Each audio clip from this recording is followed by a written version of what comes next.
क्योंकि राज्य की जनता ने जिस उम्मीद के साथ 2019 में हेमंत सोरेन को लोगों ने साथ दिया था, लेकिन उस उम्मीद को पानी उन्होंने शुरू से ही, इसको क्या बोलते हैं, पानी फेर देना। कानून व्यवस्था तो बिगड़ा ही है सामान्य, लेकिन उसमें महिलाएं कहीं भी सुरक्षित नहीं है आज की तारीख में।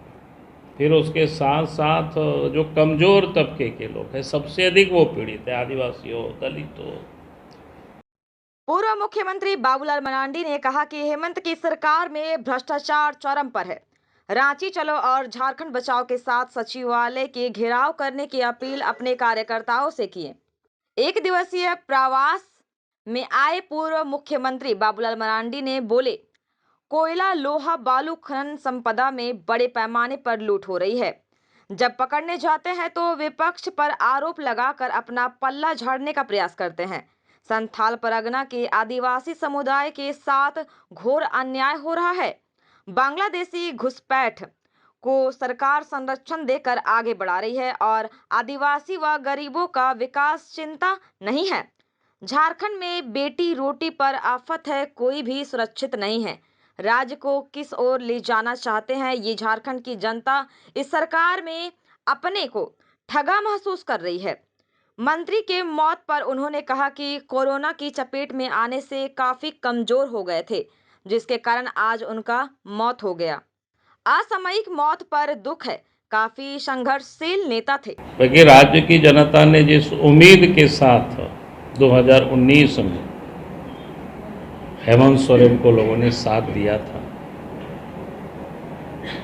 लेकिन उस उम्मीद को पानी उन्होंने शुरू से ही, इसको क्या बोलते हैं, पानी फेर देना। ये हेमंत सोरेन के नेतृत्व में यूपीए गठबंधन की सरकार बनी है, तो कानून व्यवस्था लगातार बिगड़ती गई, विकास का काम बिल्कुल ठप रहा, भ्रष्टाचार बिल्कुल चरम पर है। सरकारी जो भी ऑफिस है, चाहे वो थाना हो, ब्लॉक हो, अंचल हो, आम जन बिल्कुल भ्रष्टाचार से परेशान है। फिर पूरे राज्य में लूट जिसको कहते हैं मची हुई, और लूट इतनी कि तब सामान्य जिसको बोलते हैं ना, कि बालू तक को लोगों ने नहीं छोड़ा। बालू हो, पत्थर हो, कोयला हो, लोहा हो, यानी जितनी भी खनिज संपदा है उसकी लूट बेहताशा इस झारखंड राज्य में जारी है। और लूट की कहानी बीच बीच में जो किस्सा खुलते हैं, जो ईडी के पकड़ में आते हैं तो करोड़ों रुपया भी पकड़े जाते हैं, और फिर अभी भी कई लोग जेल में हैं, कार्रवाई चल रहा है, पता नहीं आगे कितने लोग फिर जेल जाएंगे, वो किसी से छुपा हुआ नहीं है। फिर नौजवानों ने जिस उम्मीदों के साथ झारखंड में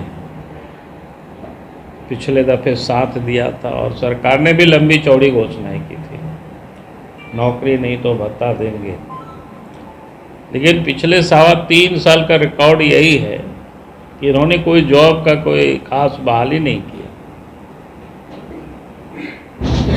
विधानसभा में जब सवाल पूछा गया तो सरकार को ओर से जवाब आया कि लगभग 350 करीब लोगों की बहाली हुई। स्थानीय और नियोजन नीति के नाम पर सिर्फ राज्य सरकार ने राजनीति करते रही।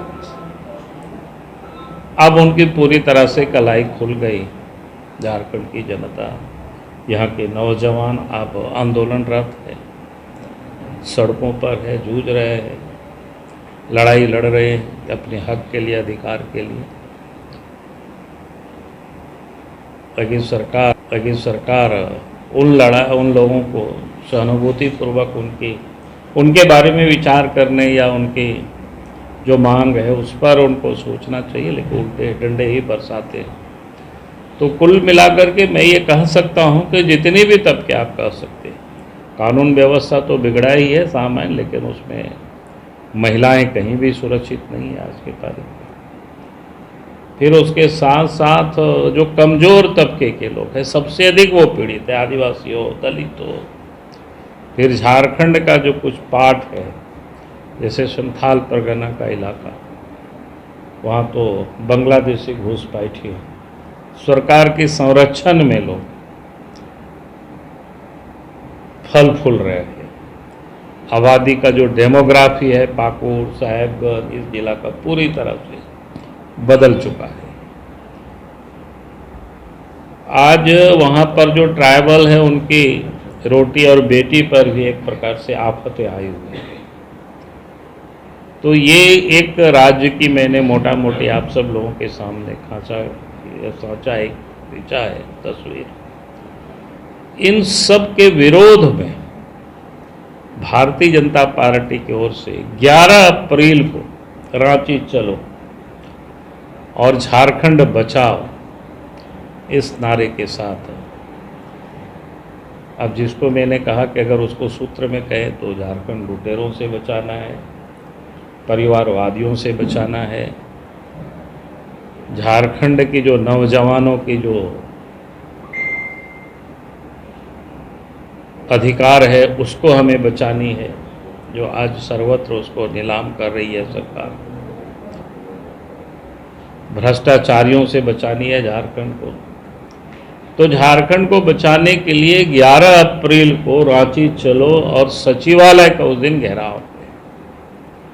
हम आप सब लोगों से भी निवेदन करेंगे, उस दिन जरूर